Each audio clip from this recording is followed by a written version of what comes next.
Well, good evening and welcome to the 2021 annual HOPE2 Banquet. We're glad you're here. We're glad you're here. Yeah, okay. That would feel better. I should have had somebody out there ready to clap. Hey, welcome back, right? 2020, you and I actually, with a few other people, we sat down in Kentucky at that beautiful home and we did an online banquet last year. But we're glad to be back, right? Oh, yeah, we're excited. We appreciate you guys being here. We're excited about tonight. It's going to be a little different. It is. Well, first of all, my name's Randy. If you don't know me, I won't make that assumption. I'm part of the team here at HOPE2. This is Sam Risley. He is the president of HOPE2. So it's his fault that you're sitting here tonight. That back in 2005, right? Yeah.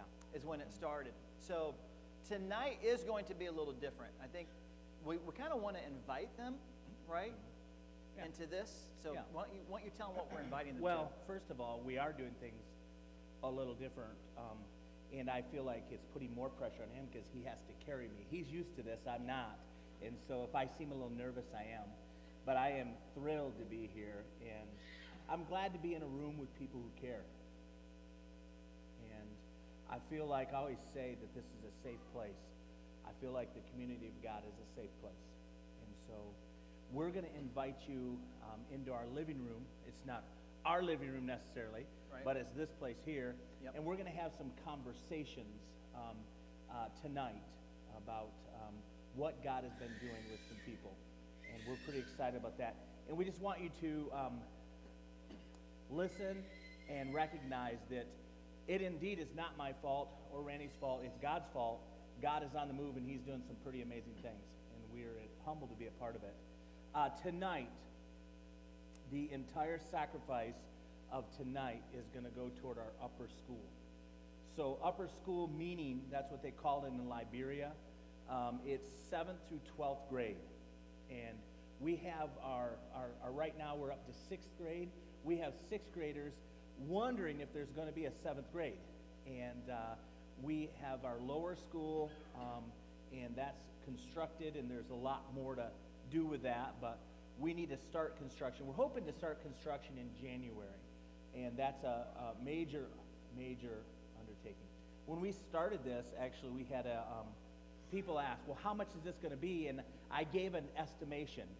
It's sometimes you have to do that, and in your programs it says $250,000, and that's a chunk of money, and we know it is, but we know God owns everything, and he's able to do that.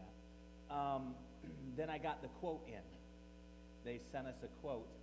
We have a Christian builder over there that has a ministry there, Jesse, for the Lambs Ministry, and they do building all over the country of Liberia, and they're going to build our upper school, and the quote was $291,000, and so it could be $291 million, and if God wanted it, God's going to provide. And so we're excited. Our ministry is about one life at a time. One person at a time. So. Yeah, and if you think about the last year, so we made comment that last year this was an online because of COVID, and a lot has happened, and we're going to talk about some of that tonight. But as I kind of think back, it's interesting that and really nothing stops what God has been doing, not just in Liberia, but Uganda. We're going to talk about that tonight. Yeah. right? We went to Uganda. We went to Africa since this time last year, Yeah. 3 or 4 times, right? Yeah, I have people all the time, like missionaries, people we run into that go, we'll see them on the plane. And they're like, have you been going? And we're like, have you stopped? Like, of course, yeah, of course we've been going. And so, I mean, there's a few more things we have to do, but God doesn't stop. And God's not stopping. He's changing lives now, right now. And he's impacting people. And actually, Lindsay Jeffers is over there. Yep. And she's supposed to be team. watching online right now. So hello, Lindsay from Liberia, if Yeah. you are watching. And in fact, there's quite a few people online Yep. that are watching with us. That's thrilling to me because the message of hope is getting out there, and we're inviting other people to be involved in what we're involved with. And so if you are online, we're glad you're with us, for sure. So this is like a living room, right? So we're going to invite people into our living room tonight, and you get to be a part of it. So when I host people, I actually like to tell funny stories. So this is something that you don't even know about. Matter of fact, nobody knows about, but I'm going to tell it. Is it about me? No, it's about me, but it has nothing to do with the banquet, but it just is so funny, because as you were talking, I went like this, and my hand hurts right here. It hurts here, and it hurts right there. And earlier, I was watching your son play tennis over at Delta High School. And Lori and Kathy, my wife Lori and Kathy were there. You guys don't even know this because you didn't turn around. But I don't know why, but when I'm at a tennis match, I feel like I'm about 8 years old. And like I want to be that boy that is like at the net that goes and gets the ball, right, at like a Wimbledon. You see where this is going, right? So a ball comes out, and anytime a ball comes out, as you know, Kathy, I love to go get it and throw it back into the players. I want to play. I like being a part of it. And this really has nothing to do with anything. But anyway. And it's not that funny. It might be. You better pick it up a little bit. I mean. So literally, and I'm in my sunglasses, my hat, I got this a jacket on, and the ball goes over and I see it. And I don't know why, but I'm thinking, I got to get there before some kid does. Because I want to get the ball. I turn around and I'm going across that street, and I tell you what, those speed bumps, those speed bumps are huge at Delta High School. I hit one of those speed bumps and didn't just go down, I did the awkward, like that all the way, and finally go down, and I am hurting my legs. And Lori, if you saw at home in the laundry, like where is she at? I put some shout on that stuff. I had you big had to black. shout a stain out. I'm shouting a stain out. Okay, so I got to stop. We've been around each other since 1995. And we have spent so much time. This is where this idea, I don't know if it's a good idea or a bad idea, this living room idea, I think is kind of born out of this thought that, man, if people could just sit in on some of the conversations we have, they'd be great. They would be great. But this whole shout, I don't know if it's going well. I don't know if tonight's going to go well. Yep. And if it doesn't, just let us know. That was not good. We don't want to go into your living room again. That is what I would do, though, at my house, don't do it right? again. So another thing we like to do is we like to watch shows, right? We like to see things. So we actually have a video. Oh, by the way, the video that you just saw a minute ago, that was drone footage that shows our campus over there. So if you've never been there or had no idea what that was, it was really a snapshot of the school, the gymnasium, the school. Then it went over the Hope Center, ended up coming around in the lagoon and looking at the lodge. And that's where our missionary families live over there. So quite a blessing, considering that when we one day walked in that field together with a few other people, Yeah. it was just weeds. It's humbling. It's amazing. Can I go back to your fall? Yeah, if you want. Did Sure. you tumble or anything, or just go straight down? I tumbled slowly, and I finally hit completely, and I was completely down on the ground. So just so you know how I would have to fall, because I can't bend over.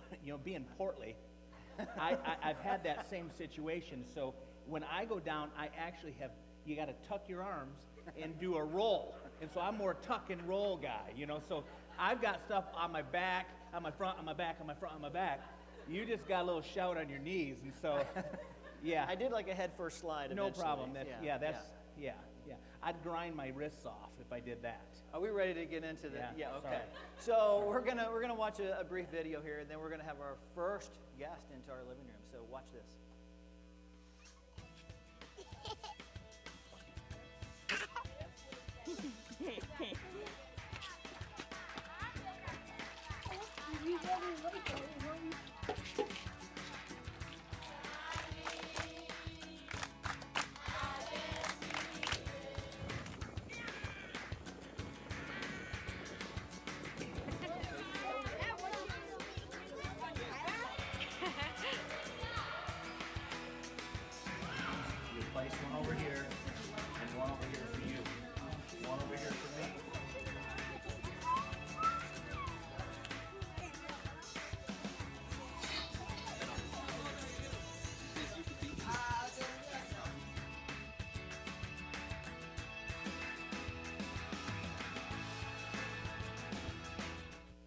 we've got, and by the way, a lot of these videos, it's like sharing life over there, right? We just get to kind of see and giving you a snapshot of what it's like over there when we're really just pouring into people. But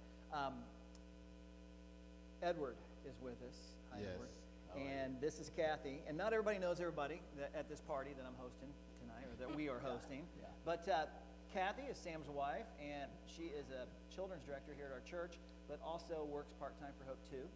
And Edward is he is a Kenyan from Kenya, but he serves, he's a Kenyan from Kenya, right? Yes. But he serves in Uganda and has for a long time. Has a ministry there, several churches, and really has done a lot. So I think we Randy. kind of want to share how this all happened, right? Yeah, well, he's going to be preaching tomorrow. So, the True. thing is if you have an accent, you have it up on me. I mean, people love accents. And I'm trying to fight speaking with an accent right now because I feel like it sounds so cool. Just love it. But what's really great about you is It's your heart. going to blend the day, you know. It'll yes, it'll blend the day. Yeah, I hope they understand you. But yeah. So people always will blame me and they'll say, well, they're like, you're doing these crazy things. You're doing these crazy things. We're going to Uganda. How do we get in Uganda? And I'm going to blame Kathy. I'm going to throw her under the bus. Quite honestly, so many times Kathy will come to me and she'll say, hey, I feel like God laid this on my heart. I feel like you should do this. And we had a Sharing Life conference, and it was pretty stressful. And I'm going all over the place trying to figure things out. And I don't know if it was right after I spoke or right before I was going to speak. Do you remember? Well, I guess backing up, I went to Uganda with a friend of mine, not with HOPE2, and she has a medical mission, and so I went along because she invited me, because I thought, cool, never been to Uganda, that sounds fun. And not knowing what to expect, I thought I would be doing medical things, because I'm such a jack of all trades. I have no degree in any sort of medical stuff, but yet I find myself trying to help people who are injured. And so I thought, this is perfect for me because I carry first aid kits. And so then I met Edward, Yes. and Yes, you did. Yes. That's right. immediately I thought, wow, he's cool. I like this guy. And then I spent some time with him, and he threw me under the bus a few times, asking me to speak different places. And so fast forward, come back, and we're at a Sharing Life conference, and Pete Coco shares something, and I don't even know what it was. You know what, sometimes when, like, you think back on something, and you're like, I don't even know what it was that moved me, but I just had this overwhelming sense, like, I need to tell Sam that we have to go to Uganda. And it doesn't make any sense, because we're already too busy. We have too many things going on. And so my brain wasn't catching up to my heart, but my heart was like, I have to go tell him. And it was like that urgency thing. Which I think was a good thing, but it was the timing, which is what I had a problem with. And you captured me. You said, You hey, always have a problem with my timing. I don't think this is the place. I know it's a living room. It's the living room. So Guys, talk I want you to about know I that. didn't fall for that. I did not fall for that, and I will not. But you said, I really feel convicted you need to go to Uganda and meet Edward. And I'm so glad you did. And so we went to Uganda, and it was pretty intense. What else? So we get to, we've been to Uganda 3 times now, I think. Yeah.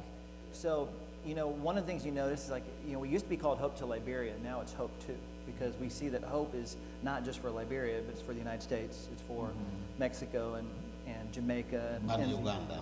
And yes, and now Uganda, right? Yes. Yeah, So I guess I had the privilege of going earlier this year, and Edward, when we were there, we put on a conference, right? Yes. For how many pastors were there? About 25. About 25 from all over the country, right? Yes. And one of the things that I have loved hearing you talk about, and you talked about it on the way back from the airport the other night. Yes. You just kept kind of bringing this up, is the impact that had. So what have you seen, I guess, as the impact of? You see, like Kathy said, we have been having people come from the States to visit us because of the orphanage. But this orphanage actually started because I went to Uganda to help the pastors. Most of them are not trained. So when I was in Uganda, that is how the orphanage started, by us planning to teach the pastors. So people come, and it is the orphanages, the orphans that they are concerned. Now the pastors, where some of these orphans come from, they are like neglected. We see you Americans come, and then you are busy loving the children, which is good. So that is why even Kathy says I threw under the bus. Yes, I did. Because every time we have a team, we go to a place and they expect to hear the word of God. And like nobody shares the word. So one day when Kathy came, and then they told me, this is the wife of the pastor. So when we reach in the meeting, everybody's saying, yes, we have to hear from them, share the word of God. So they were here, nobody wants to. Then I said, Kathy, you preach. And it was really 5 minutes before church started. yeah, actually 5 minutes. So So you gave her a little Plenty warning. of time. yeah, I gave a little warning Yeah, of 5 right. minutes. So you see, and then I tell you, it was so powerful. Kathy spoke, and Kathy said, Edward, I've not done this. And I said, nobody can believe you have never done this. So it was very good thing. Now, over the years, like I said, it is people coming for the children. So this time, when you guys came, and I invited the pastors, we have 40 churches around Uganda.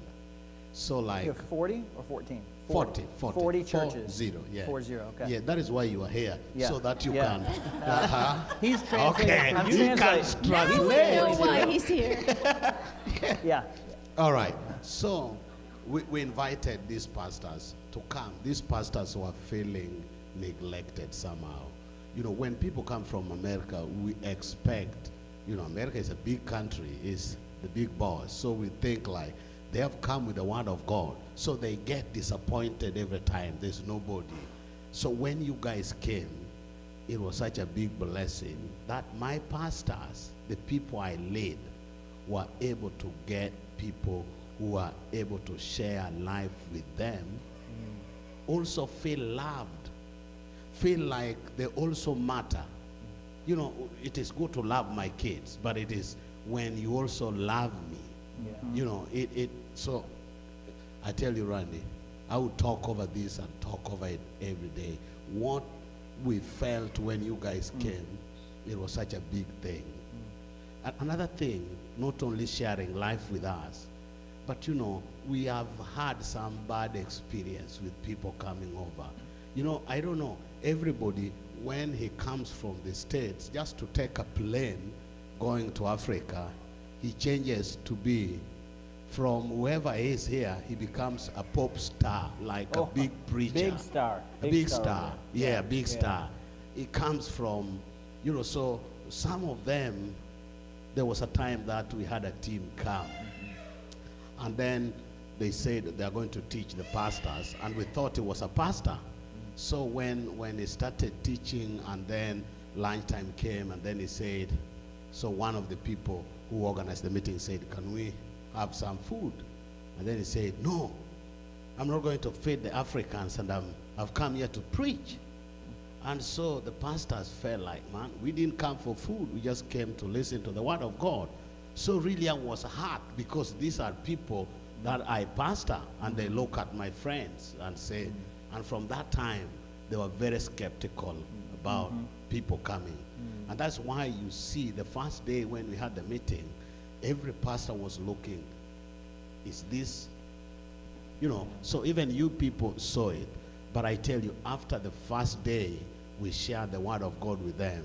You guys shared the word of God with them, and it was live sharing. Now, that's an underestimate. I appreciate this guy. Just shared a little bit. In All right. So, oh, it's okay, Edward. Yeah, it's okay. Yeah. This Broke is the this. knick-knack. This Way to is go, how Edward. That's from Uganda. That's why it fell over, I think. I think I should put it here. There you go. Yeah. Yeah, this is it. Yeah, so we've got a pastor here, his name's Jay, and he brought a picture in, and I wish I had that picture right now because I'd show it and you'd probably be laughing. The picture of Randy. You remember this picture? So we, I don't want to distract you though, but you said we shared with the pastors, and it's so interesting because we shared 21 messages in 4 days. Yes. And it was very intense, and it was an intense training on a mountainside.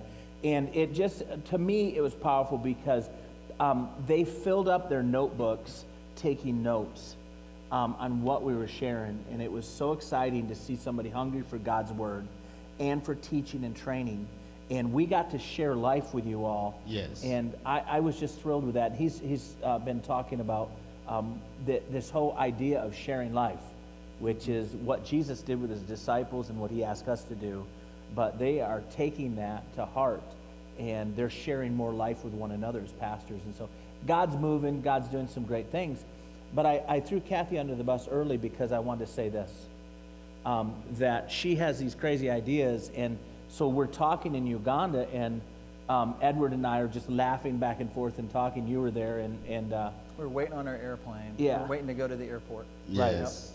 and Kathy has this crazy idea that, hey, Edward, you ought to have Sam come back and ride a motorcycle with you. And Yeah. so that's turned into something. And so I think you ought to tell them what that's turned into. It's growing into me needing to work out. When Kathy, you're getting- would you first just share a bit about what happened with Connie when you shared about forgiveness? Yes, You throw me under the bus again. please. So there's a what you would call matron at the orphanage named Connie, and I spent time with Connie the first time I was in Uganda, and Connie's the one who takes care of all the little kids, the little 2 and 3 year olds, and she's like a mom to them. And there's just this bad situation where another missionary came and took one of the kids from Connie and did it illegally. And really, this is somebody that Connie considered a friend, and that really hurt Connie because she raised that little boy from the time he was a baby and almost died until how old was Jude? Jude was now 11. So Connie was just broken down. It just robbed her. Yeah, she's told her that she's taking her because she has got better future in the hand of an American than a Ugandan. So I sat down with Connie and we just talked about that situation. And I put my arm around Connie and I said, "You didn't do anything wrong, Connie. And this was not something from God. This was something that came from bad decisions. And you need to be able to just let that go, because I can see that it's changed who you are. And who you are isn't changing for all these other kids. And Jude's going to be okay because God's going to take care of him." And we cried and we hugged, and Oh, yes. I just said, I just kept saying, "You didn't do anything wrong. This isn't your fault. This is just, we live in an imperfect world, but you still have a light to shine." And so we had a great conversation and we prayed about it together. And I think that was a turning point. It was. So when you preached on forgiveness, when you spoke on forgiveness on that day, I have never seen people cry. You know, even me, I don't cry.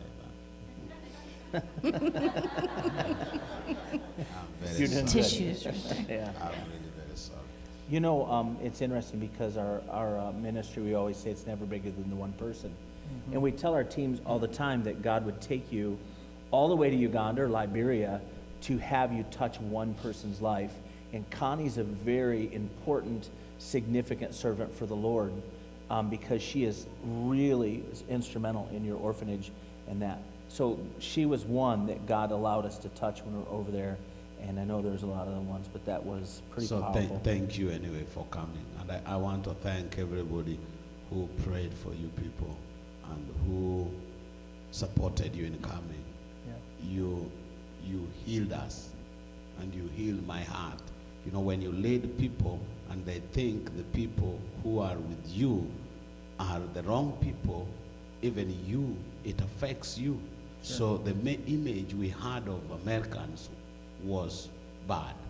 But thank God. I didn't tell you this when you came, but you saved my heart. You healed the wound in me, and you healed the wound in the pastor. So I just want to say thank you for coming. That was sharing, real sharing life. And then I think it's interesting, what he's kind of talking about here is, we went over there and really didn't really know even necessarily what all was going to happen. And what ends up happening is a lot of changed lives, just because, you know, this group here, all of us as a team, it's about hope. And I love what came out of that, which really, Edward, led to this trip that you're talking about, yes, Kathy, yeah, right? Mm-hmm. Because we saw what this trip did, you know, the bad image of Americans, and just a lot of hurt and a lot of loss, and a lot of people that just don't know how to find true hope. And then you come up with this idea, and I want you to go ahead and share that about, you know, what is going to be happening, because I know it's these two guys and a couple other clowns on some bikes, right? It's like almost like a circus where you got the bikes. But first, Jacinta is his wife, and she doesn't believe. She's like, oh, Sam shouldn't go. That's what she's. Oh, I don't think he can ride a motorcycle. So I don't think he should ride a motorcycle. So, yeah, Kathy. So what are we doing? You know, what's your brainiac idea? I just felt like when we were there that it was a divine appointment. You know, it was just one of those times where there's just fertile soil.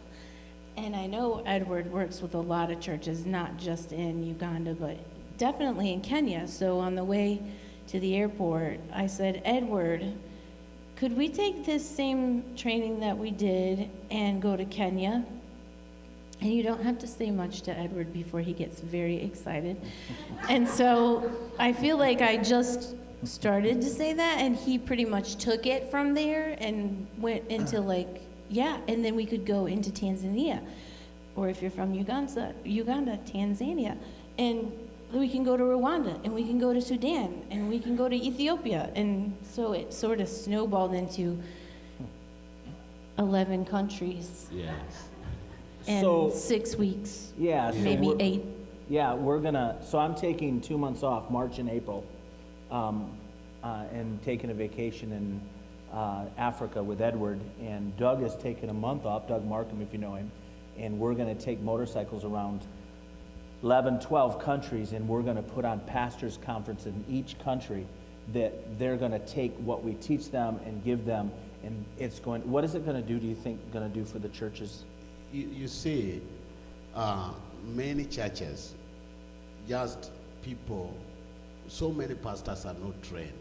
And even to have an encouragement for a pastor, you know, to have some of the teachings like things we had, just to go and teach in your church again, you know, that relief that came into our pastors, that they can now be effective. It is going to move like fire, you know. And the fact that we are going on the motorcycles, is a big deal.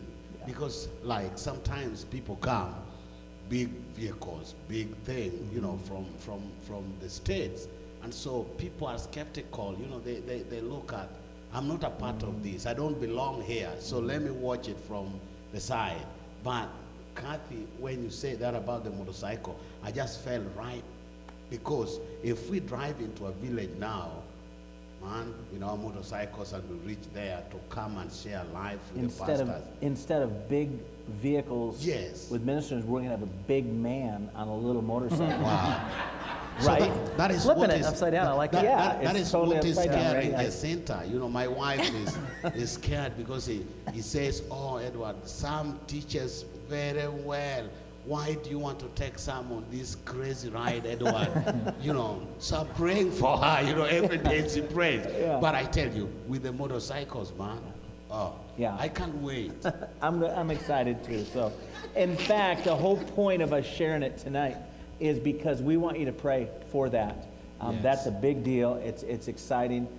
It's part of what we do at HOPE2. We share the gospel, we share the truth and the light, and we train people, and we're excited about it. So, thank you guys. This has been great. So I got two things. Yeah. One, Sam grew up riding bikes. So everybody that's right now thinking, well, can he really ride a bike, right? Motorcycles, they're called motorcycles. Motorcycles, yeah, there you go. Bicycles He too, actually is like really good, so we're not worried about that. Really, I mean, compared to me, I had one time on his bike, and that's a whole nother story, Tree. but I don't ride bikes anymore. Did you have to use shout after that? No, I didn't go down, but I almost went down. But by the way, on a motorcycle, the throttle and the brake can be very deceiving, which is which. Which is which. But to end tonight, Edward, we want to invite you. You've sang a song that you and your wife wrote that anybody that's been to Uganda, or I think you sang it here, you sang it when you went to Liberia. Yes. You actually went to Liberia on a mission trip, and it's a great song. So we would love, here in our home, our little living room, would you share that with us tonight? Oh, I would. Thank you. Awesome. Thank you.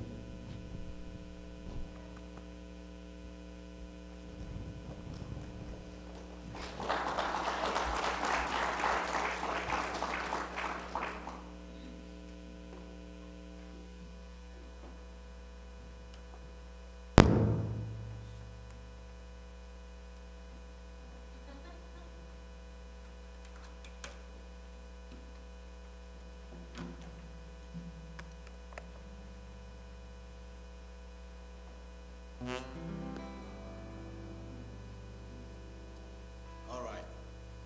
The song says, I can't miss heaven. This was as we went to the mission field in Uganda. Like I told you, we come from Kenya. I went to Bible school in England. I studied in England for some time, and then I went back to Kenya, and then the Lord took us to Uganda. So as we were working in Uganda with the life was very hard. Our kids got sick. My wife had to go back to Kenya with them, and I remained in Uganda. So during that time when she came back, life was really very hard for us. And almost sometimes I thought I made the wrong decision, but today I realize it was a good decision, because now Kathy can come and help me. So really, she wrote this song. She wrote this song saying, we might lose everything on this earth, but we should not miss heaven. As we do everything here, let us know that the most important thing is heaven, which is our destination. We might do great things here, but it would be very bad to miss heaven, because the signpost is very good, but the destination is very important. So that is why she wrote this song, which says, I can't miss heaven. I can't miss heaven. Oh yes, I can't miss heaven. Really, I can't miss heaven. I have a mansion. I can't miss heaven. Oh yes, I can't miss heaven. Really, I can't miss heaven. I have a mansion. Oh yeah, heaven is my home. I can't miss heaven. Heaven is my home. I have a mansion. Really, heaven is my home. Hallelujah, I can't miss heaven. Heaven is my home. I have a mansion. I'm moving with Jesus Christ day and night, preaching till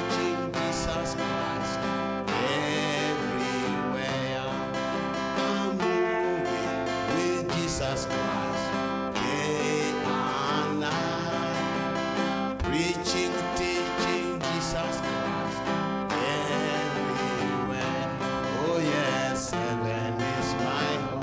Hallelujah, I can be saved. Heaven is my home. I have a mansion. Oh yes, heaven is my home. Hallelujah, I can be saved. Heaven is my home. I have a mansion. I'm moving with Jesus Christ day and night, preaching, teaching Jesus Christ everywhere. Oh yeah, heaven is my home. I can't miss heaven. Heaven is my home. I have a mansion. God bless you.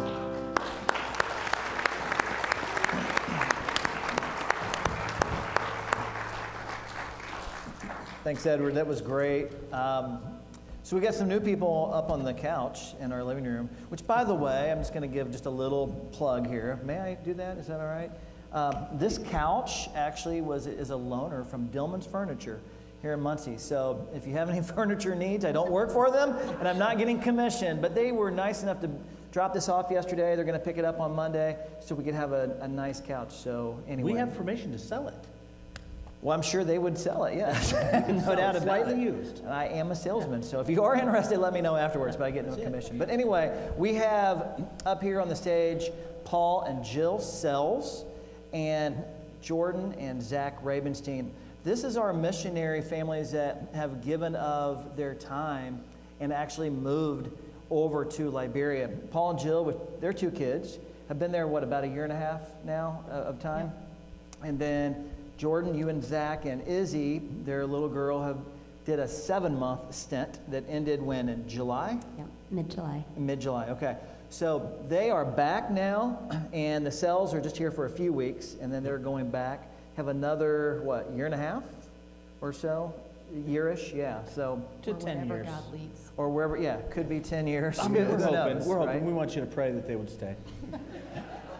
So that's who they are. I just want to make sure anytime we have somebody new come into the living room that we kind of share who they are. So you guys are back now. You're all here at the same time, which is cool. So really kind of want to just hear from you all of what was it like the last year, right? I know that we, especially for the cells, 2020 was tough, right, at times. We talked a little bit about that last year during the virtual banquet, but what was it like since then? Go ahead. Okay. Yeah, this year was vastly different. We were shut down last year, basically. No teams were coming, and we couldn't, even in the country, there was a No, we gas tried to shortage. come. We They tried. Yes, We tried. very hard. Which actually made it worse. Yes. Yeah, yeah. Our hopes were up and then down and up and then down. But this year, having the Rabensteins there with us was just really fun and fantastic. And then also the 4 of us being able to go and visit other ministries and other missions and do some traveling in the country was a lot of fun. So this year was, I mean, it's all a learning experience, but this year was, I think, more fun. Yeah. And you guys had like a lot of projects that you were doing throughout the year, right, as well. And that'd be something I guess maybe we could talk a little bit about, just some of the, Sure. and you, obviously, you kind of lead a lot of those projects, Sam, Yeah. so. We always have a lot of projects, and it's interesting. It's been different for our ministry because to have people actually in country all the time. Yep. We have the Liberian because our ministry actually is run by Liberians, which we think is better, and it's wonderful, and they do a pretty decent job. But to have you guys over there to be teammates with them is humbling.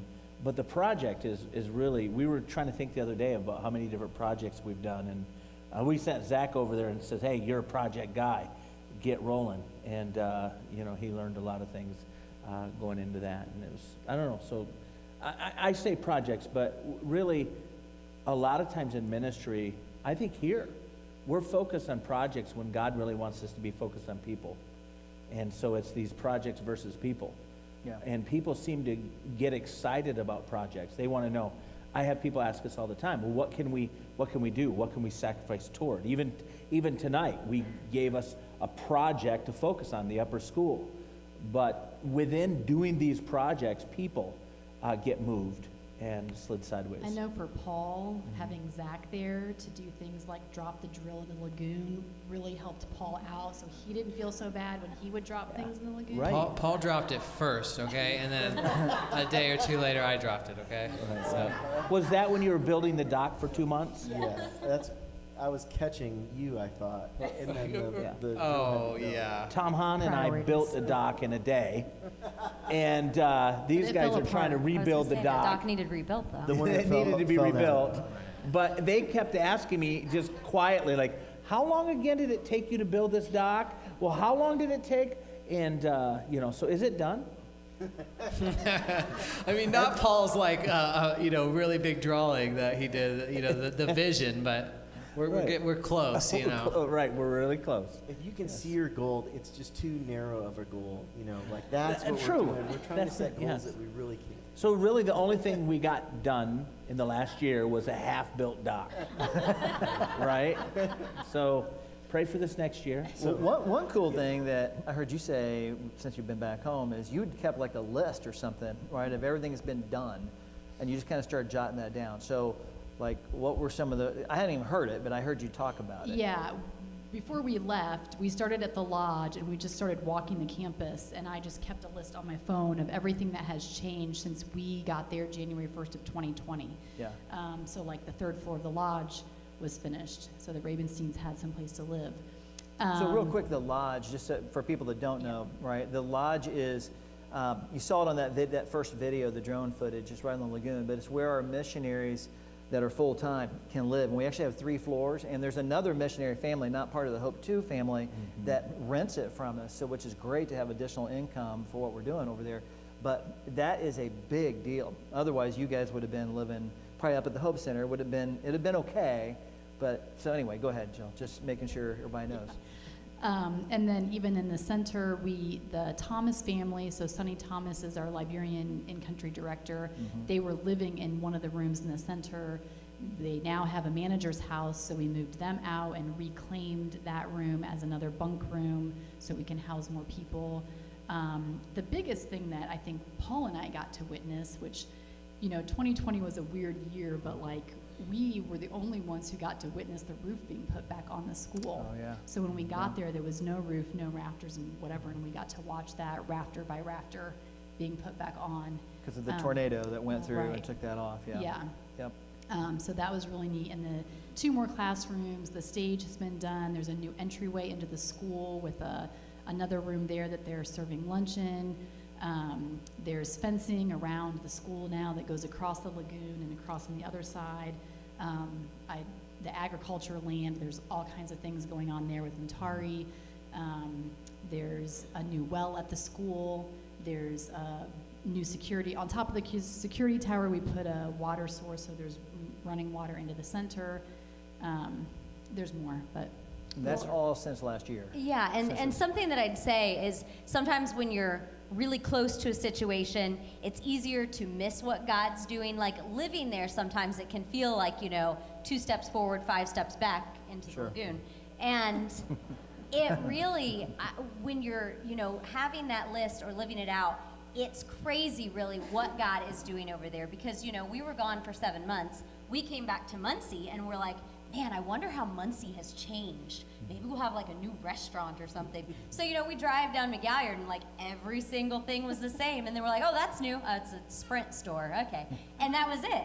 But yet we've only been gone from Liberia about 2 months now. And Jill has shown me like thing after thing after thing that is already different from when we were just there. And it's because God is just moving like crazy, and all those projects translate into lives changed. And so when we say school well, that means 300 children having access to safe, clean drinking water. And when we say manager's house, that means Sonny and his family have privacy and a retreat. And all of these projects, all the things that people give specifically towards, translate into lives changed. And I think it can be easy to miss when we're right on top of it. And I love being able to look at it from a bigger picture, almost like a drone view of, what God's doing. It's incredible.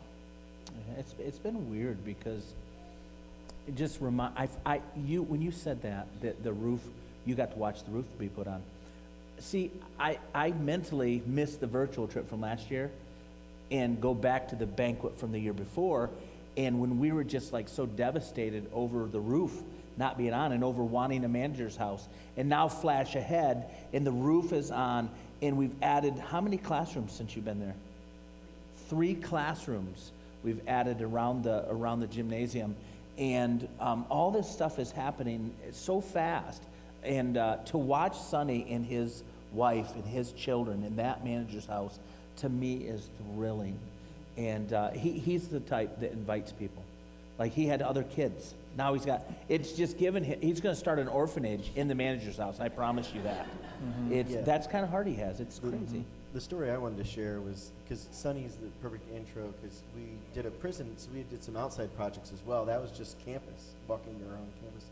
We also we started on a prison water project. Prisoners not have access to good water, and so we began that. And Sonny was like, yeah, I'm going to go on this trip. Zach and I got to go up and kind of be a part of the start of that, but he's like, I'm going to really stick around this one because it's pretty important. It's in the prison. It's, you know, an interesting environment to do a project in. And he brought along some people, and one of them was JR, Harry, and I hadn't seen him last year at all when we were there, and he participated in that project. Sonny kind of brought him in. It's just what you're talking about. We see him almost every day on campus now. After that project, he really likes what's going on there, and we like him.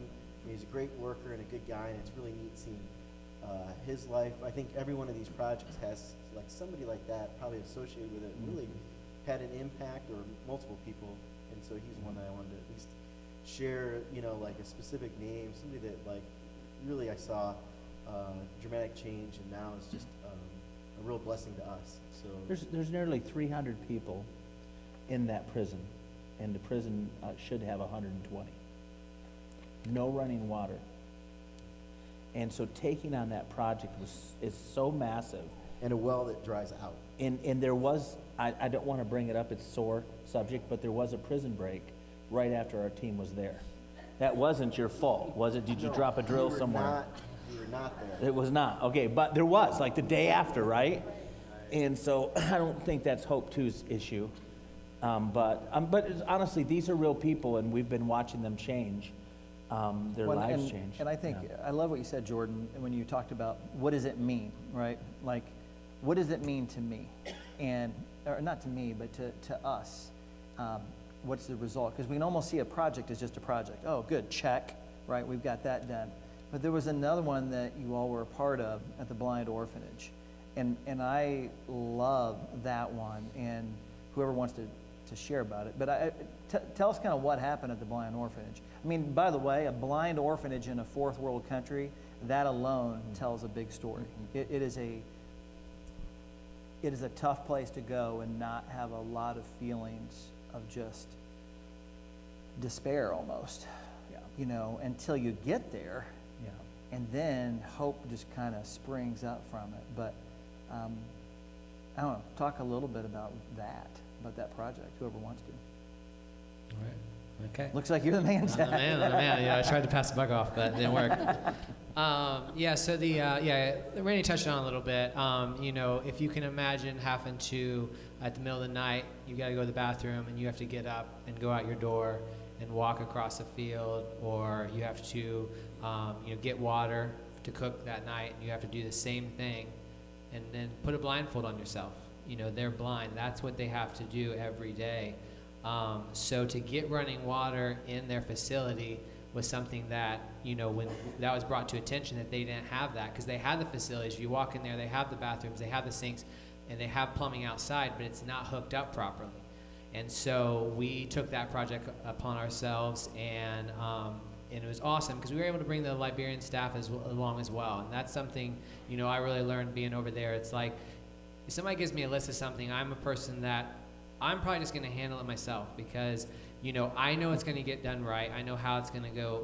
But, Sam and other people in my life have really spoken into bring other people along.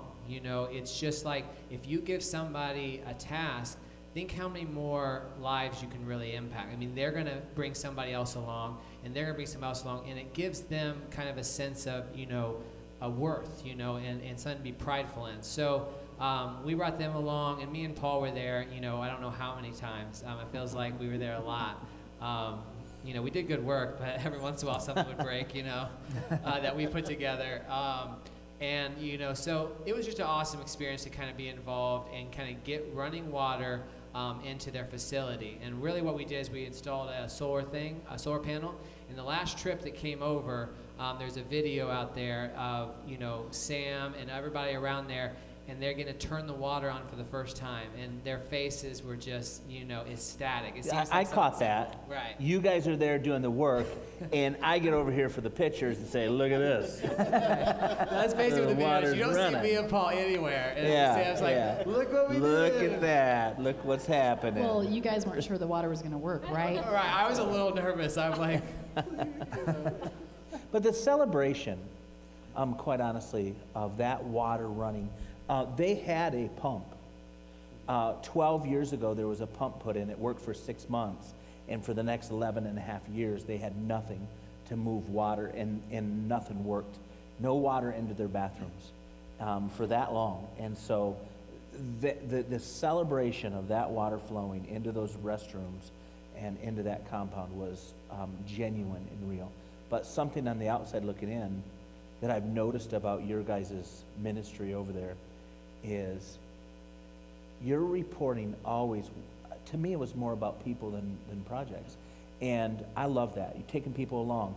You kind of just briefly mentioned it, but the reality is you guys were encouraging the Hope staff to be on mission, like our school teachers and Sonny, and you took them to the prison, some of them. You took them to this blind orphanage because you worked on a wall too. And that wall's only partially done because there's only so many funds to do so many things. But we want to eventually finish that wall, and that's going to happen. We're excited about that. In October, actually. And it is amazing to see sacrifice. I know our teaching staff, I mean, they're teaching full-time, but they'll go on and come in days and do projects with us, which is, again, real, I don't know, it's an encouragement and it's humbling to see that sacrifice. We took them to an orphanage. Our entire staff, we took to an orphanage, and we don't do this often, but at the orphanage we brought rice. And we had our Liberian staff give the rice away, and some of them were so moved, and they're like, a couple of them were like, we've never been to an orphanage before in our own country. And I just remember how their hearts were moved. And so I'm reminded we're discipling our staff along with teaching them what it means to follow Christ and to serve God and to serve people. So there's been, if you think like what you guys have said tonight, I've heard really, Jill, you listed off a lot of projects, right? I mean, on our own campus, there's been a lot that's been updated and done. The orphanage has had work done. The prison, which is 4 hours away, right? 4 or 5 hour drive away. A lot of things have been done. But kind of going back to what you're talking about, Sam, it's really at the end of the day about people and changing lives. And the projects are really just a way to do that. But Zach, you have talked about your first 3 months and then your last 3 or 4 months there and kind of the change. And I think that sums it up really well, if you would share that, because I love what you said about a mentality change, which really, to me, is beautiful because it talks about both the projects and the people. They're both important, right? But your perspective changed a little bit, right? Yeah. I mean, I would say, you know, when I first got there, you know, me and Paul would hop in the car, and you know, I had a task list of things I was going to do, and it wasn't necessarily that we like chose to leave people behind or not bring people along. It was just kind of figuring things out. It's like, you know, I jumped in, we roll away, and then I'd get back, and there wouldn't be anything else done here. You know, I might talk to some of the Liberian staff and be like, hey, we should get these things done, and then me and Paul roll away, and we come back, and it's not done. And I'm like, well, why isn't this happening? And then there became a part about 3 months in, well, I'm not really even sharing life with them. I'm not really even sitting down and spending time with them.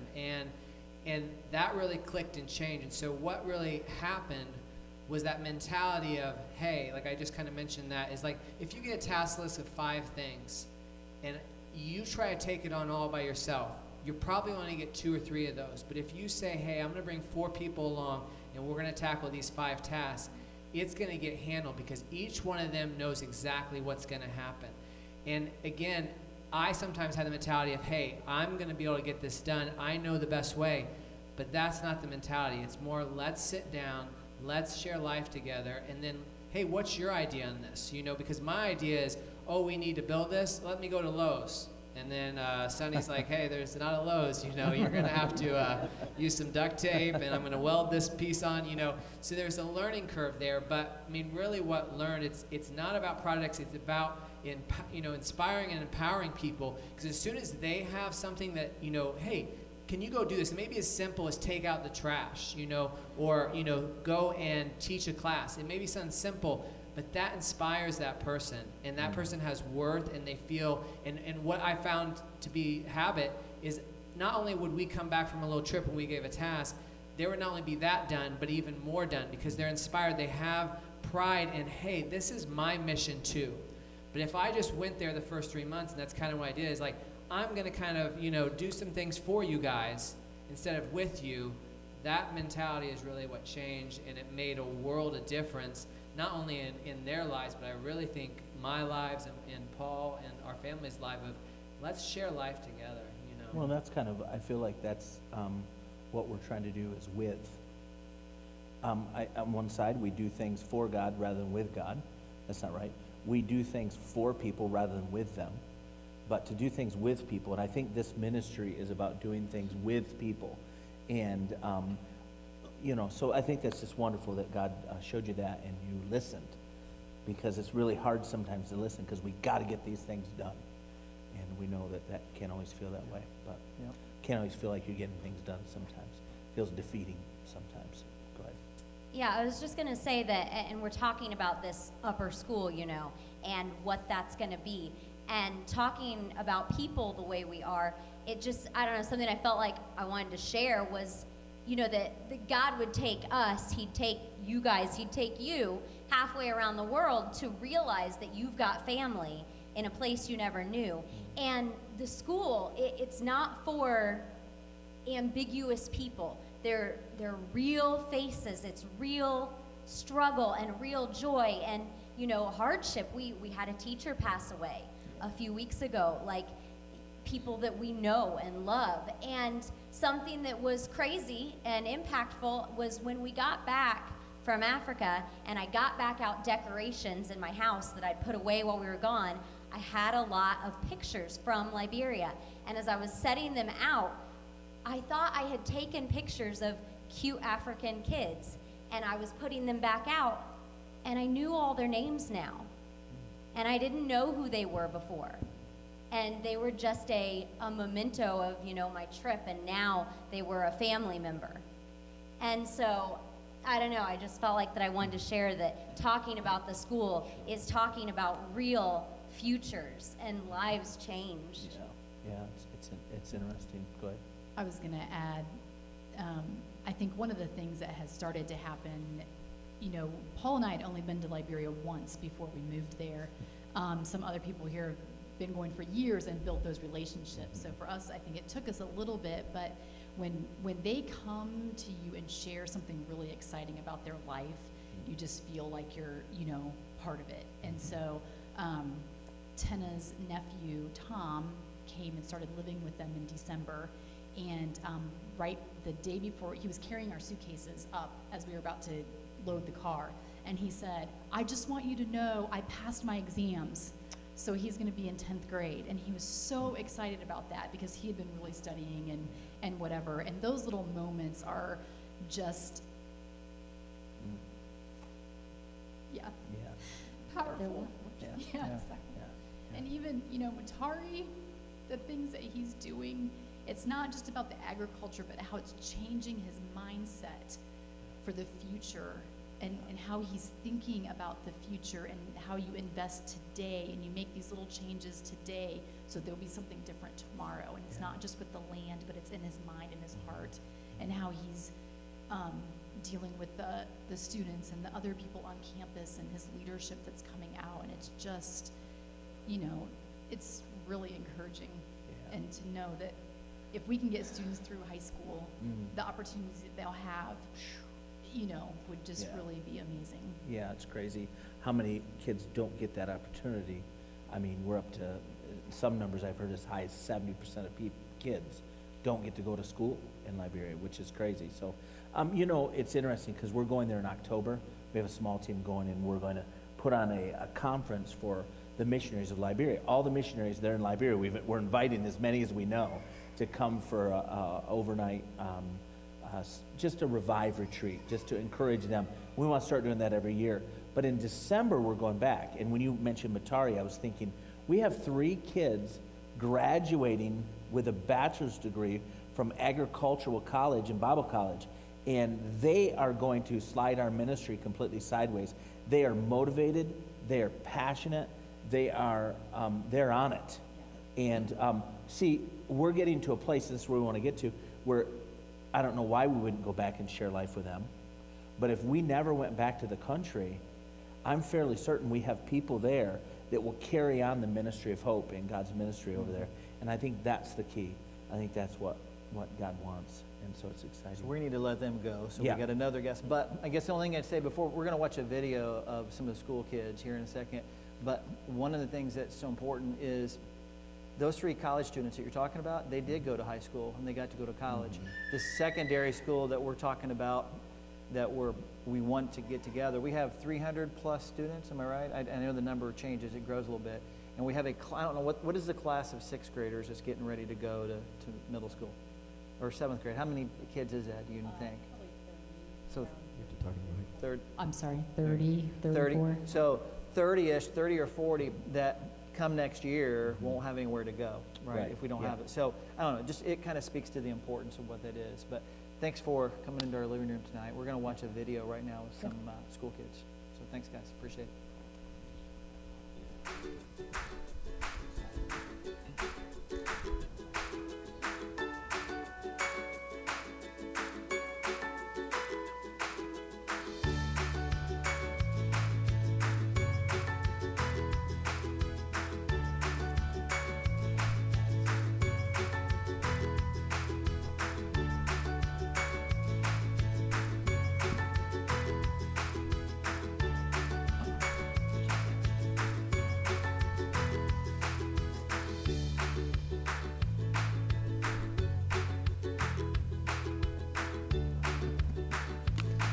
Faster than I can run.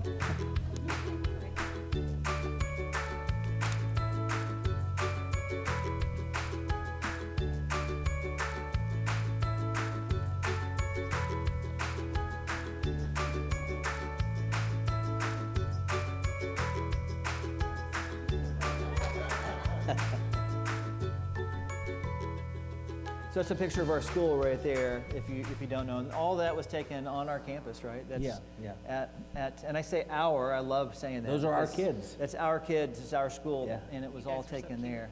And it was really cool to watch. Hey, in our living room now, we have Heather McDowell. A lot of you know Heather. If you've ever gone on a trip, you'll get emails, phone calls, whatever from her. She's been working for HOPE2 for a long time now, basically almost since the beginning, right? Half my life, 11 years. Yeah, about half her life.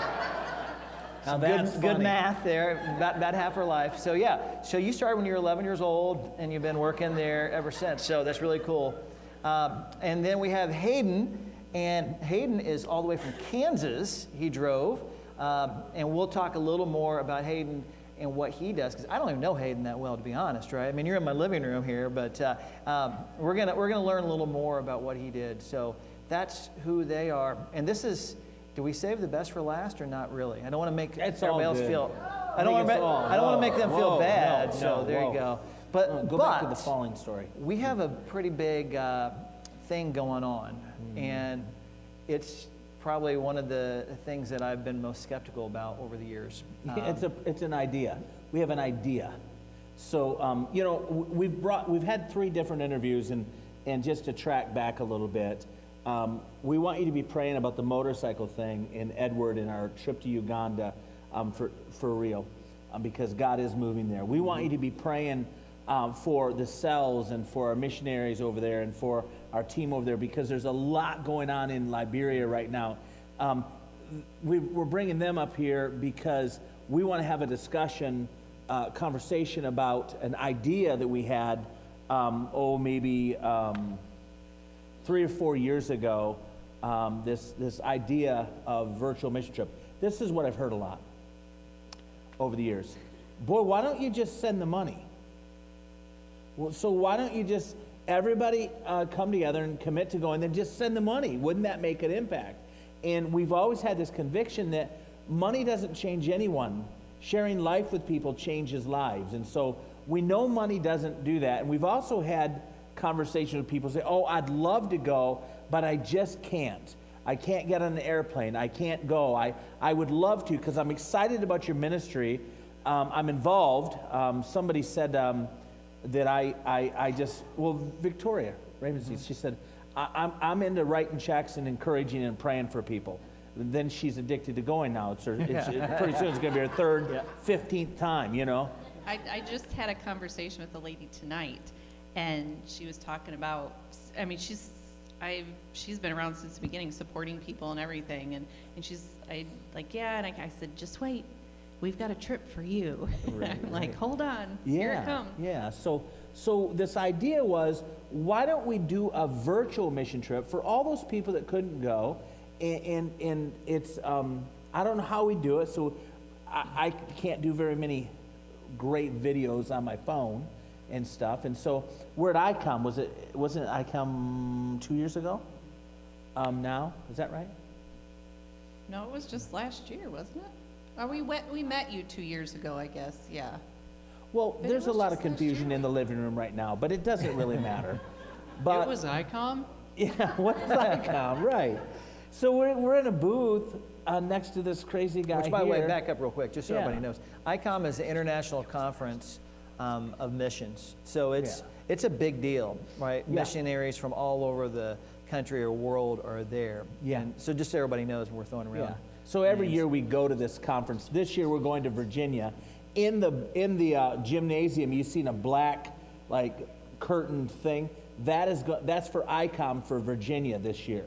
And there are going to be movie theaters where we're inviting people in to watch a 2-minute movie about our mission, and we're pretty excited about that. So this guy was across from our booth making way too much noise at ICOM, and lo and behold, their ministry, well, you'll do better at telling us what your ministry is. Hey, my name's Hayden Wilkins, and I am a part of a nonprofit Christian film studio based in Seattle, Washington, called Knock Studio.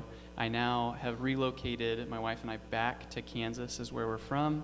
So we now have a Kansas branch. If you're flying to Liberia, it doesn't really matter if you're flying out of Seattle or Kansas. So we're really excited to be back home, but still heavily involved in Knock Studio, and we were at ICOM. It was just last year, so we haven't even known each other for a year.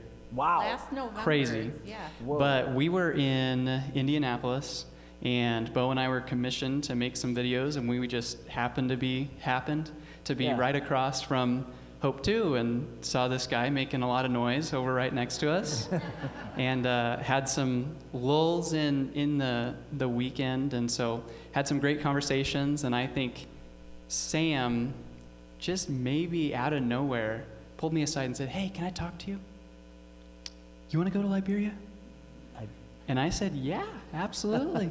And that's pretty much where it started. And I was serious, but I didn't know if he was serious, because we get a lot of people with ideas. Oh man, we want to go to the Philippines. Man, we're going to Australia. We're going to Africa. We're going to. You had me at And hello. Come on. We get excited about them, but it was when we actually started talking more about it that I thought this is something that actually could work. So I was very excited, and kind of a secondary thing that Knox Studio does that I'm excited about too is we have just some different funding of our own where we're able to bless missionaries like the Cells and the Ravensteins while they were there with complimentary videos. So if you want to see that, contact them, they'll send it to you. But it's fun to be able to have something extra just to offer as well. I was blown away, actually, because we're thinking, Heather, you were there, and we're thinking, how could God, God is amazing. And I didn't come in thinking about that idea. But then when I saw you guys and I'm hearing what you do, we're like, this is a perfect time. And so, Yeah, that idea has been kind of out there, like you said, 3 or 4 years, and oh, we should do this. We want to do this. How are you going to do this? And how do you make it so it seems like you're there and all this kind of stuff. And so, yeah, it was just like, God said, here's Hayden. He will help you. Yeah, so we brought Hayden to Liberia, and one thing, I'm just going to say this, that a lot of times when somebody comes to video or film, it's like they're there but not a part of the team. And I felt like it was so smooth and so wonderful. He was there with the team. He wasn't a distraction. He was not a distraction, but he really wasn't. But it just felt like you were a part of the team. But he produced 7 videos, and they're really 7 different experiences. We went into several different places: the blind orphanage, the prison, the leper colony, Sonny and Sonny's place, his mom's place, in several different places. And we put on these videos, and we're excited about them, and we're excited about the impact. We want 100 people, right? Isn't that the goal?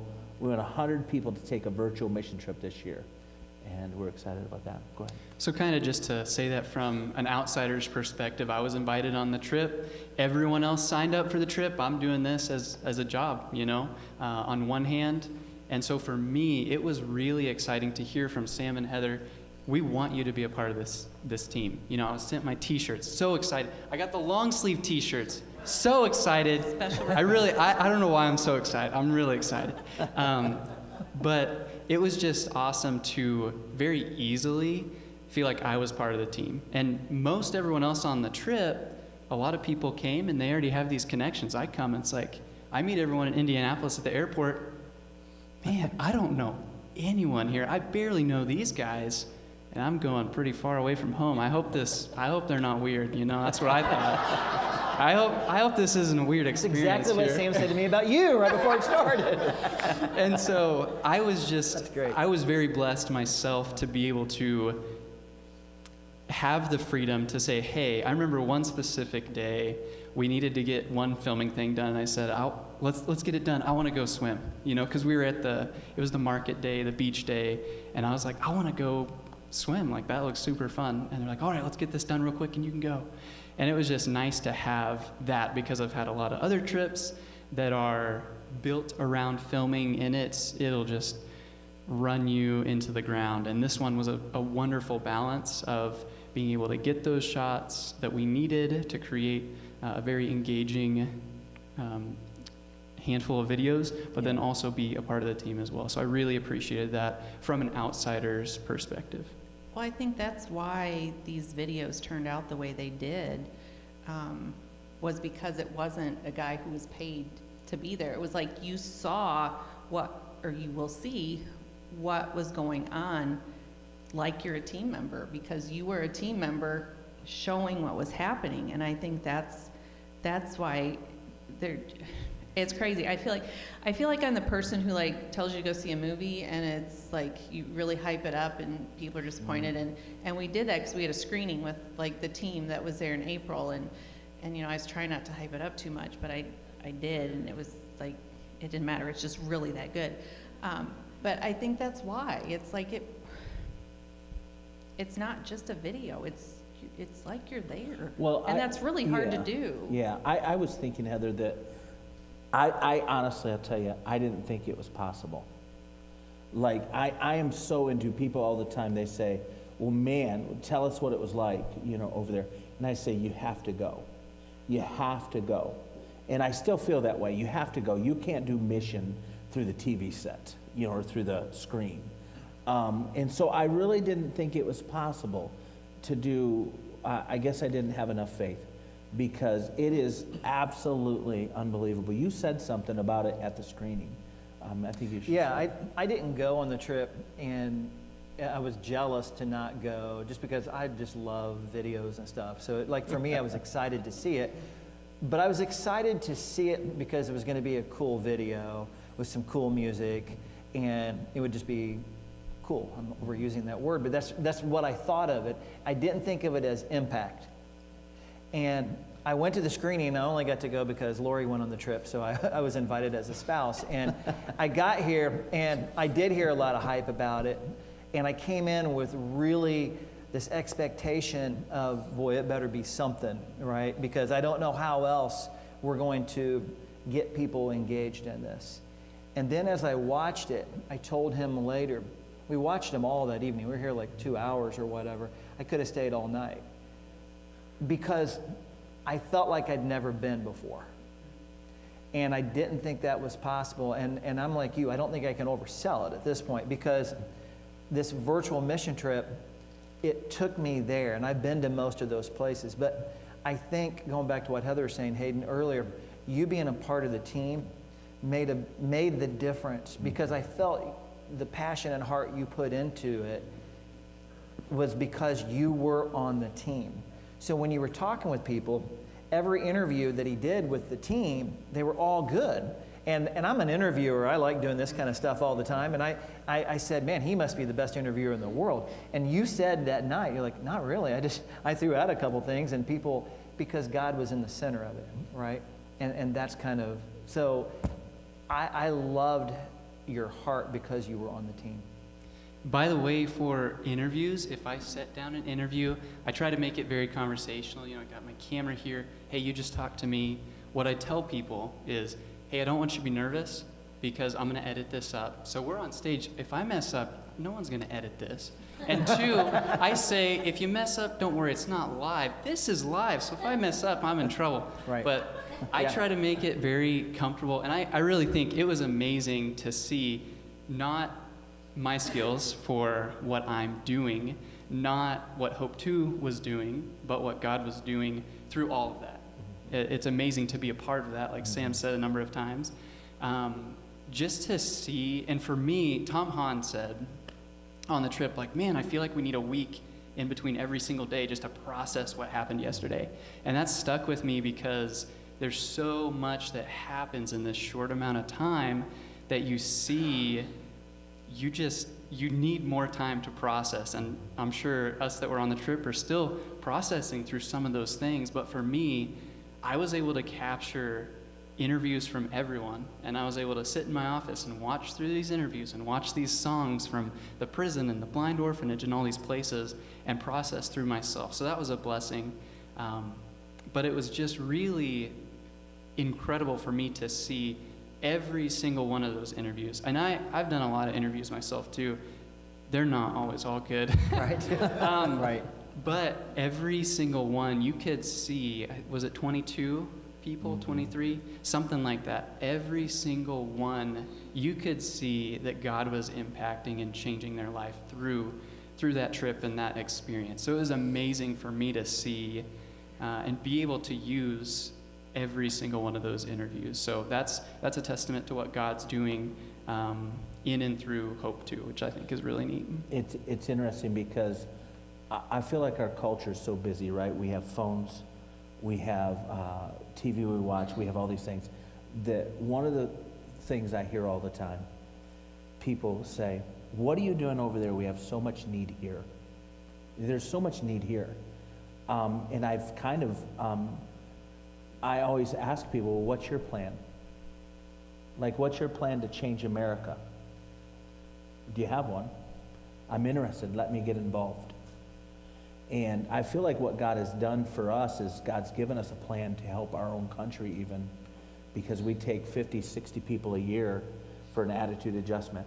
And you get away. What sparked this thought in me is when you said we almost need a week in between each day when we're over there, because God is so loud and the moment is so loud that it is transformative, because you're not getting on your social media in between time.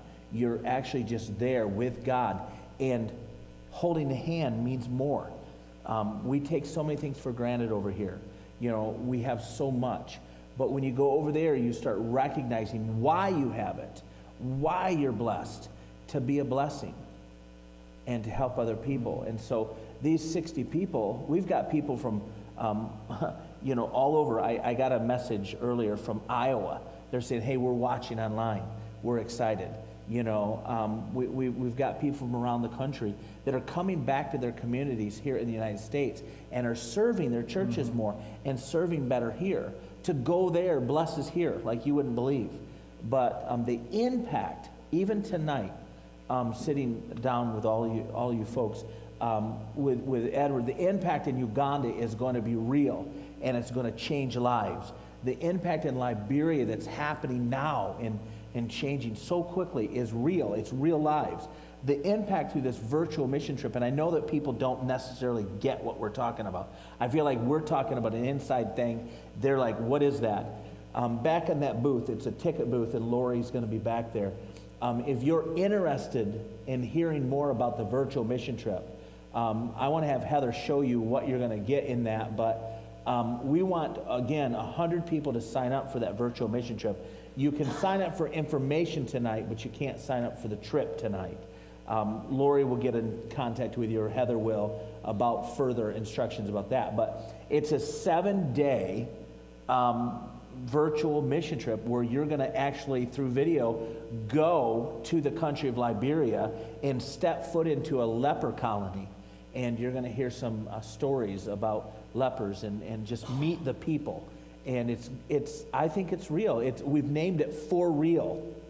And this idea, step into the reality of God's mission, because we believe that God is calling us to go out and to touch real lives. And it's much like a real trip. It is a real trip, right? Yeah. I mean, it's because each day you're in Liberia, there's really one thing you do on a day, right? We're not doing multiple things. It's the same thing here. And then you, going back to your point, Hayden, you get to process it, right? And you kind of get to follow along. Heather, I know you're going to kind of share what it is. But I love the whole, it's like going. You know, that's the only way I can say. I mean, if you, and if I've already been, but I want to do it because it's so impactful. So, Yeah, because the going is not just seeing the blind orphanage and meeting the people in the leper colony. It is the processing of it. And I think that was kind of one of the goals that we had in doing this, was that, yeah, you're going to have videos and be able to see what's going on in the country and meet the people and hear stories from people who have been there. But there's also something that we do every night in Liberia, and we sit on the back porch and we just share, like, what impacted you today? What did you see? What's something, tell me about a person or something like that. And so that the way that this is designed is you will get that experience to see and meet people in Liberia.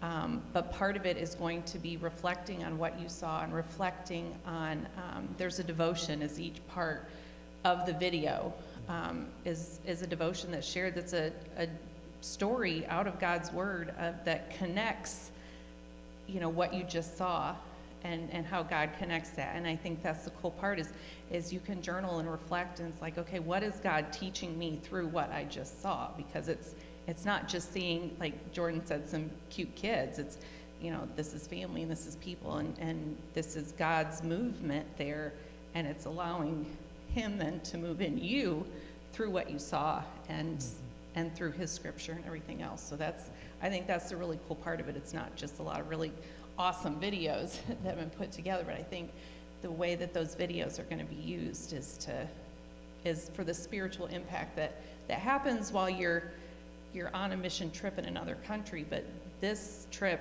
is real in that sense, is that same impact to you, HOPE2, America, and the people who have this, it will have that same kind of impact. So something else that I thought is kind of cool, and I think I say this in the intro video, maybe even, if they're going to use that, they might not.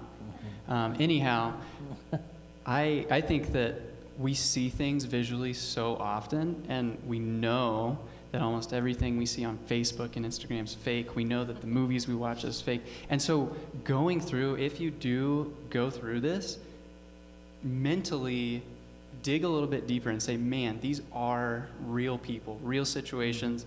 All the emotion you're going to see of everyone on the team, like everything it's real. I did not edit any lies into this. This is all, it's real. And so there are no it's fake amazing. tears. It's amazing that is true, because I'm pretty astounded at what we're able to capture as well. So I'm pretty excited to be able to be a part of this too.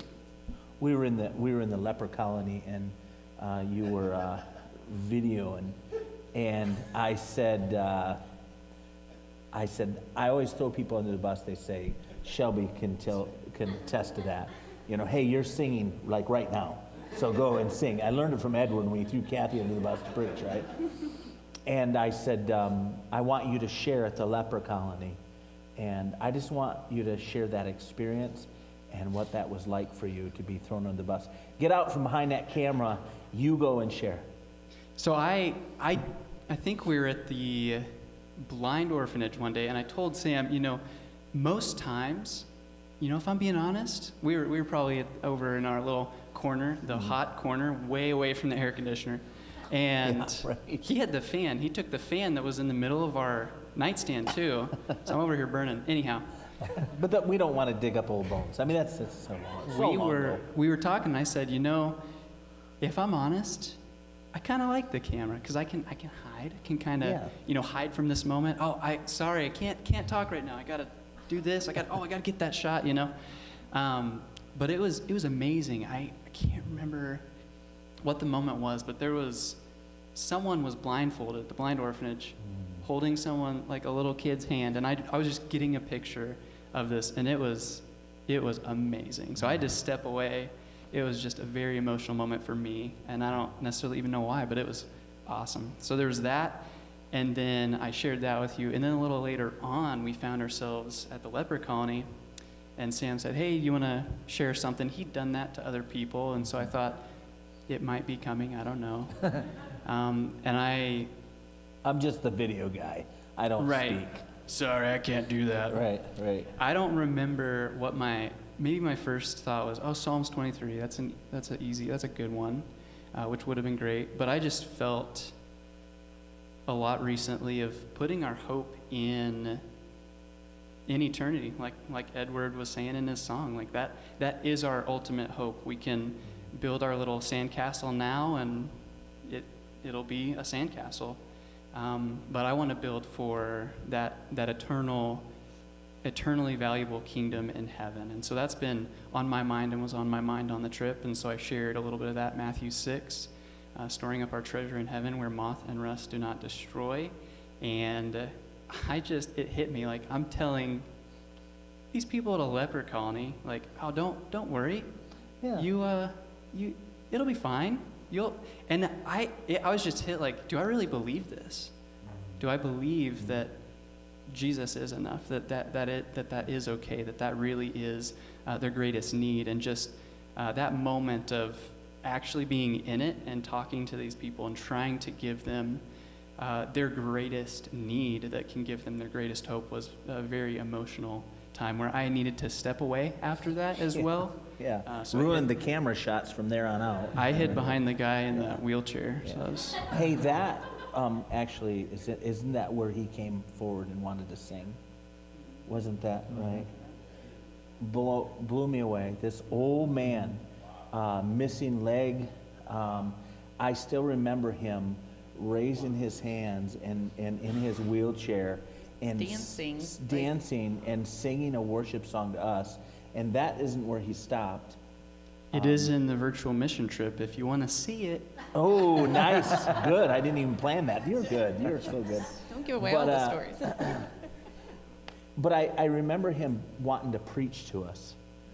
And it was like God brought us to him for him to preach to us, and how impassioned he was sharing the message. And his grandson translated what he was sharing, and the gist of his message was, you need to know. Mm-hmm. You need to know that Jesus is coming back. And that honestly, that blew me away, the passion. This guy has nothing. He's in a wheelchair. His hands are crippled. His leg was missing. And he is so thrilled to be there. And he wasn't thrilled because we were there. He was thrilled because God was there. And he had something to say to us. And that is what I think you're going to get from the virtual mission trip. But that's what you're going to get if you come on mission with us. We got, again, several trips coming up. And you asked a little bit ago, I don't know if you ever answered, like, what they get. Are you going to go over that? Is that part of it or no? Do you want to? I mean, okay. It's a box, you get a box. Yeah. Yeah, I mean, there's stuff in there. Okay. I don't know if it's valuable, but. Well, we're wrapping up is why I'm yeah. asking. Yeah, no, Like, it's okay. What else do we Yeah. got here? It is. You will get a box, and in the box is a lot of really cool things. You'll get this really sweet flash drive with all of these videos. The 7 days, like Sam talked about, that you go through. You visit a different place each of the 7 days. There's also a lot of bonus songs. Edward's song, you can listen to Edward's song over and over again. A lot of different songs that were part of that trip is on that. You'll get your little devotion guide. And like I said, this is like your back porch experience to go through each day. Reflection questions, study questions through the scripture that Sam talks about in there, and everything is part of that. You get a $500 coupon off of your next mission trip. Yeah, so you go on the trip for $500, you get to go on another trip for $500 less, and you get a t-shirt. A trip shirt. All the teams get a team shirt, so you'll get a team shirt for this trip as well. And you'll have your packing list, you'll have, you know, all the instructions on what it's going to look like to go on this trip. But it's, yeah, it's for real. It's, yeah. Yeah. Because I think the impact is real. It's, no matter where you go, if the impact is real, it's... You don't want to miss it, and here's the thing. Part of the reason why I was hesitating even sharing all that, I'm glad you did, but you're being called, not convinced, not sold. And I feel like since going to Liberia, it's very, very important that people understand calling, that this is the place God wants you to be, because you're going to meet with some people, you're going to do some things, but you're going to have some things in your heart rearranged as well. And I feel like this is the same thing with this. I want God to move and call people to this. And wouldn't it be interesting if 100 people took our virtual mission trip, and those 100 took 1,000, and those 1,000 took 10,000? Because this is going to share and inspire a lot of people about what God is doing around this world. He's doing some great things. Hope is alive, and hope is moving, and people, we can make a difference. And I know we are making a difference, and I'm excited about that. So thank you guys. This has been great. Can I tell one more thing? Yeah, sure. I don't know. Because while this is one thing, we also have a gift for everybody. Can I tell them about that? Sure, yeah. So, you know, Sam said we want 100 people to take, 1,000 people to take, 10,000 people, whatever. I mean, we would love if everybody in here did this virtual mission trip. But one of the things we want you to do is, I know when you go on a mission trip, you come back and you're sharing your experience, but we want you to tell people about this as well. So everyone tonight, when you leave out in the foyer, will get a t-shirt. It doesn't say for real. It's not the trip shirt. It's not the trip shirt, but it's get real. We want hold that up for her. Yes, you hold that. Look at me telling you what to do. We want everyone to encourage people to get real. And like we said, this trip is as real as it gets. And so this is your little billboard to wear around and tell people about HOPE2, but tell people about the opportunity to do the virtual mission trip. And then hopefully they will then do a mission trip in country as well. So pick one up out in the foyer on your way out. Yeah, cool. Thank you, guys. Now we're going to watch a little bit of a preview video that Hayden put together. And all these clips are, if I'm right, they're all clips that are in the virtual mission trip, It's right? a highlight video, yeah, Highlight video. of the trip and everything. Okay. All right, we'll watch that.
So this brings us to the end of our hangout. I don't know if we kick people out like we do at our houses or what, but I don't know if we are that's too me or you. close, yeah. Yes, we are. That's okay. Hey, thank you for being here tonight. Hopefully it wasn't a show, and it was actually what we think God wanted it to be, which was just sharing the heartbeat and the rhythm, is the words that keep coming to my mind of what's going on in this ministry. It's not our ministry as in up here, but it's all of you, everybody out watching this online as well. Yeah, I It's think been that amazing. I'm hoping it sparks some interest in some of you. We want you to go with us. If everyone here went with us, go. We want you. We are desperate, actually, for the people in Uganda, for the people in Liberia. Their need to know that there's hope. Their need to know that there's something for them. We want them to know that. We want them to know that their poverty is not the end of the story. And so we appreciate you guys giving us a few hours tonight and coming tonight. It's a big deal, and what we get to do is a big deal. And so we're just pray for us, pray for God's movement. Thank you for, again, taking time out of your schedule. If you want more information, even about our ministry, maybe this sparks some questions even. You know, a lot of times this is a conversation, but there's more that God is doing. We didn't share a hundredth of what God is doing through this ministry. We're excited about it. Lori is back there at that booth, and so if you have any interest in hearing more about the virtual mission trip, just sign up. She'll send you more information when the packets and all that stuff are available. So that's what I'd say. What else? So in the little booklet that you got as you came in, there's a information card and a giving card. It's kind of the both. You talked about learning more. I looked down and it says, I'd like to get more information on going to Liberia. I'd like to receive updates on HOPE2. You can follow us on social media. There's a lot of different ways. But we also have an opportunity for you to give. You can give tonight if you would like. And you can read through down there at the bottom. Also, if you're online, it's going to pop up on the screen how to give online. And if you can't give tonight, you want to give online, you can do that later as well. It's our hope2.org/donate. So, you know, and I think for us over the years, this is always the awkward part, because something that you said actually to me probably 20-some years ago is, you know, God has all the money in the world. We're not about money. And as a business guy, it's hard for me not to focus sometimes and think, well, we've got to have money to do this. But over the years, I've realized as I've been, like even our school we have today took a couple $100,000, and I never thought we'd have it. And now it's been there 6 years. Yeah, even the roof, like it was $85,000 to put that roof on. And I was just actually thinking about that tonight, like because I was thinking $291,000. That's so much money. Yeah. But $85,000, and that's only one of about 30 projects that got done this year. God is continuing. It's a privilege to let him use you to be a part of what he's doing. And so I hope you'll step into that. There's a basket back there underneath the TV by Heather. If you want to, that's where you can leave your card. We want to hear from you. If you have suggestions or ideas as well, let us know. I think that's all we got for tonight, right? Yeah. So again, thank you so much for coming tonight. I'm going to pray. Yeah. And then we'll let you go. God, thank you for tonight. I thank you for this opportunity that you have brought all of us together. It is a privilege. It is a get-to moment tonight to be here, God, and to share together. Thank you that we have people from like 10 states here tonight. We have people from a lot more states and even across the world listening right now. And God, I thank you that there's movement for you. I'm here in the United States, in Liberia, in Uganda, and other places. May we just get out of the way, God, and allow you to move with us, God. As Sam said earlier, we don't want to just do this for you, but with you, because we can't do it alone. And I thank you again for every single person. I pray for safe travels on the way home. And God, I pray that you would bless everybody here tonight, and that you would bless them with encouragement, that they would walk away and realize what they have, and God, what we're able to do with you, and just the beauty and the blessing of coming together and doing something so much bigger than what we can do on our own. We thank you. We're in your debt, Lord, and we thank you for everything. It's in Christ's name we pray. Amen. Thank you. Have a great night.